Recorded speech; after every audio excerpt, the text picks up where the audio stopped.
ఓం నమో వెంకటేశాయ. So ఈరోజు నేను తిరుమలలో ఉన్నాను. నాకు అలాట్ అయిన కాటేజ్ వచ్చేసి శంకుమిట్ట కాటేజెస్.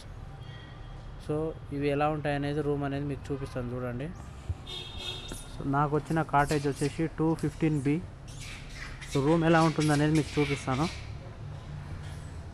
సో ఇది వచ్చేసి 50 రూపీస్ రూము. సిఆర్ఓలో బుక్ చేసుకున్న తర్వాత నాకు ఇక్కడ అలాట్మెంట్ వచ్చింది. So 215B. సో మాకు అనేది ఒక చైర్ ఇచ్చారు, ఒక కాటు, 2 దిండ్లు, 2 రగ్గులు. ఫస్ట్ రూమ్ అనేది ఇలా ఉంటుంది, ఒక మిర్రర్ కూడా ఉంది. సో ఇది వచ్చేసి సెకండ్ రూము.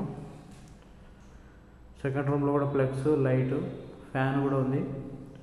2 డస్ట్బిన్లు, తడి చెత్త, పొడి చెత్త, ఒక సెల్ఫ్ ఉంది, ఏమైనా సామాన్లు పెట్టుకోవడానికి యూజ్ అవుతుంది. సో ఇది వచ్చేసి washroom, western toilet, Indian toilet కూడా ఉంది. ఇక్కడ గీజర్ కూడా ఉంది. వేడి నీళ్ళు చలికాలంలో ఎవరైనా వస్తే చాలా బాగా ఉపయోగపడుతుంది వేడి నీళ్ళతో స్నానం చేసుకోవడానికి. సో ఇక్కడ 50 రూపీస్ రూమ్ అనేది ఇలా ఉంటుంది. శంకుమిట్ట కాటేజెస్. ఓం నమో వెంకటేశాయ.